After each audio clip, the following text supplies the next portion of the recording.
रीना, ये क्या तरीका है बैठने का? जरा अच्छे से खुद को समेट कर बैठा करो। ओहो माँ, अभी कौन है यहाँ पर? और विक्की तो मुझसे भी ज्यादा फैल कर बैठा है, उसे भी तो कभी बोल दिया करो। उसकी बात अलग है रीना, वो बेटा है, उसे थोड़ी पराए घर जाना है तुम्हारी तरह, उसे तो यहीं रहना है हमेशा। तो क्या ये मेरा घर नहीं है माँ? जब पराए घर जाऊंगी तब का तब देखेंगे, अभी तो मैं अपने घर में हूँ, तो मुझे अपने हिसाब से रहने दो ना। बेटा, लड़कियों का अपना कोई घर नहीं होता, उन्हें तो बस दूसरों के घर को अपना मानकर उसे संवारना होता है। और फिर बस बस बस माँ, अब आप फिर से शुरू मत हो जाओ। वो एक मस्त मौला लड़की थी और पढ़ाई में भी वो बहुत अच्छी थी, लेकिन उसके परिवार की सोच उससे बिल्कुल मेल नहीं खाती थी।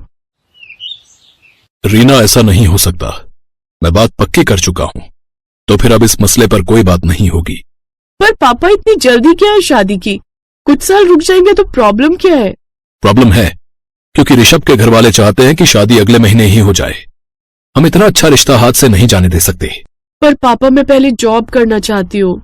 रीना के घर में उसके पापा की बात कोई नहीं काट सकता था, और वो अपने एक दोस्त देवधर के बेटे ऋषभ के साथ रीना का रिश्ता तय कर चुके थे।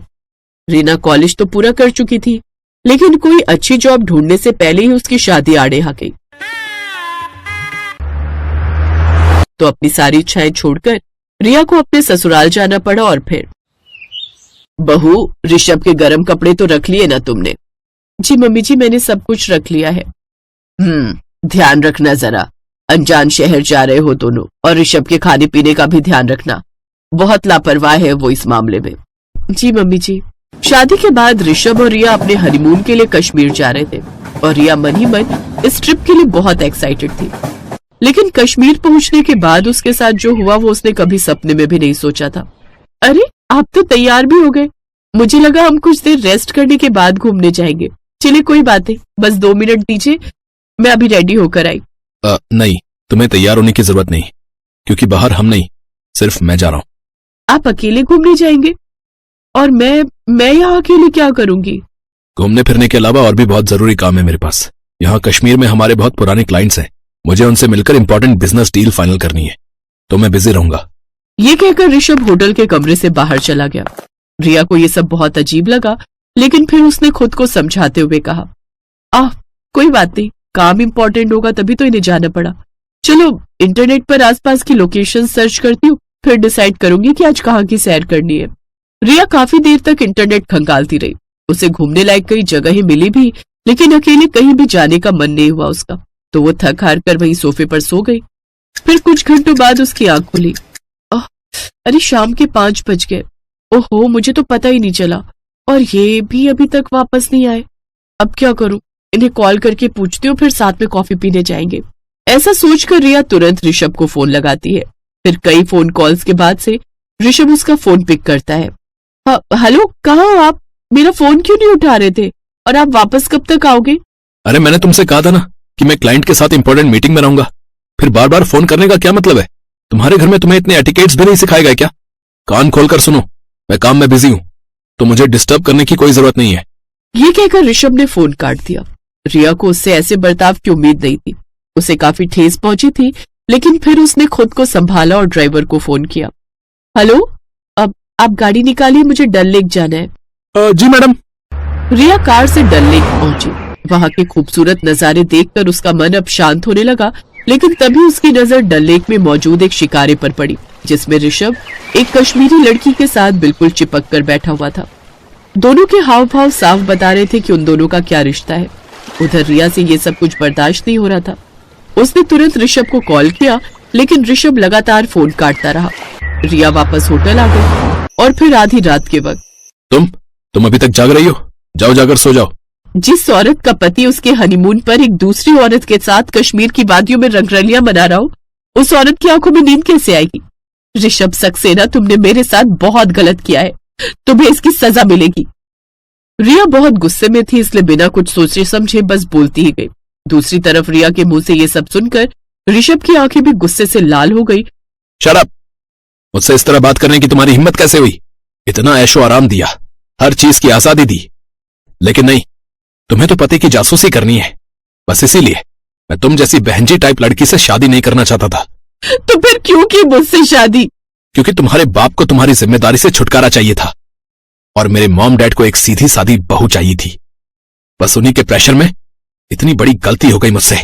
और वो लड़की, वो कोई गलती नहीं है। कौन? वो शिकारे वाली? मुझे तो उस लड़की का नाम भी नहीं मालूम।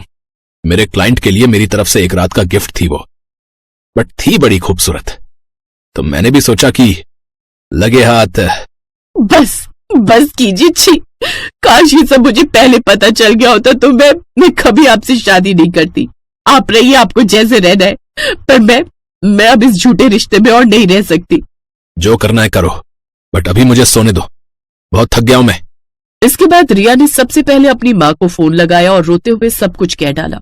देख बेटा, तू पहली पत्नी नहीं है जिसे ये सब झेलना पड़ रहा है। ये मर्द ऐसे ही होते हैं, लेकिन बेटा हम औरतों को हर हाल में अपना रिश्ता निभाना ही पड़ता है। यही हमारे संस्कार है। अब तेरा ससुराल ही तेरा घर है।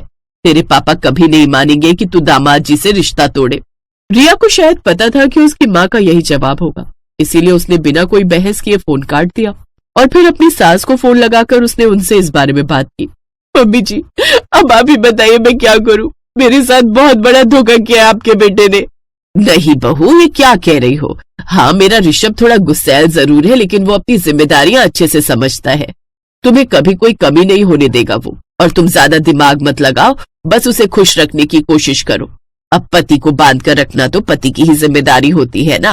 अपनी सास की बातें सुनकर रिया की बची खुची उम्मीद भी टूट गई। उसने अपनी सास से भी कोई बहस नहीं की। ऋषभ से कोई भी कुछ कहने को तैयार ही नहीं था और वो आराम से सो चुका था, लेकिन रिया बस रोती ही रही। उसे समझ नहीं आ रहा था कि वो क्या करे और कहाँ जाए। न मायके में किसी को मेरी पड़ी है और न ही ससुराल में किसी को मेरी परवाह है। ऐसे क्यों लग रहा है जैसे मैं बेघर हूँ। इस दुनिया में मेरा कोई अपना नहीं है। सच ही तो है, एक लड़की अपने मायके में पराया धन होती है और ससुराल में पराए घर से आई हुई। लेकिन अब बस, मैं अब खुद के साथ कुछ गलत नहीं होने दूंगी। इसके बाद रिया बिल्कुल शांत हो गई। अगले 3 दिनों तक वो होटल से बाहर नहीं निकली। सबके साथ साथ ऋषभ को भी यही लगा कि रिया ने हार मान ली है। लेकिन फिर कश्मीर से लौटने के बाद, अब आ जाओ बहू, तुमने बिल्कुल ठीक किया जो उस बात को वहीं छोड़ दिया। बस इसी तरह समझदारी से चलते रहो, फिर देखना सब ठीक हो जाएगा। नहीं मम्मी जी, आप गलत समझ रही हैं। मैं कुछ नहीं भूली हूँ। मैं शांत थी क्योंकि कश्मीर से वापस आने के लिए मेरे पास पैसे नहीं थे। मैंने उस बात को नहीं छोड़ा, लेकिन हाँ, आपके बेटे और इस घर को छोड़कर मैं आज ही जा रही हूँ। ये क्या फालतू की बातें कर रही हो तुम? तुम्हारी मम्मी से बात हुई थी मेरी, उन्होंने तो ऐसा कुछ भी नहीं कहा। उल्टा वो तो मुझसे माफी मांग रही थी तुम्हारे बर्ताव के लिए। देखो, मैं जानती हूँ कि तुम अभी परेशान हो। ऐसा करो, कुछ दिनों के लिए मायके हो आओ, फिर जब मन ठीक हो जाए तो आ जाना अपने घर वापस। अपने घर तो मैं जाऊंगी मम्मी जी, लेकिन ना वो मेरा मायका होगा और ना ही ससुराल। क्या मतलब? आपके बेटे से शादी के चक्कर में मैं पहले ही अपने सपनों का गला घोट चुकी हूँ, लेकिन अब बस बहुत हो चुका। अब आप ही संभालिए इस घर को और अपने बेटे को भी। डिवोर्स पेपर्स मैं जल्द ही भिजवा दूंगी। रिया ने कश्मीर से ही अपनी एक दोस्त से फोन पर बात करके अपने आगे का रास्ता तय कर लिया था। वो अपने रहने के लिए एक पीजी और खर्च उठाने के लिए एक नौकरी ढूंढ चुकी थी। उसे विश्वास था कि बहुत जल्द वो एक ऐसे घर में होगी जो उसकी खुद की कमाई का होगा और सही मायने में उसका अपना होगा।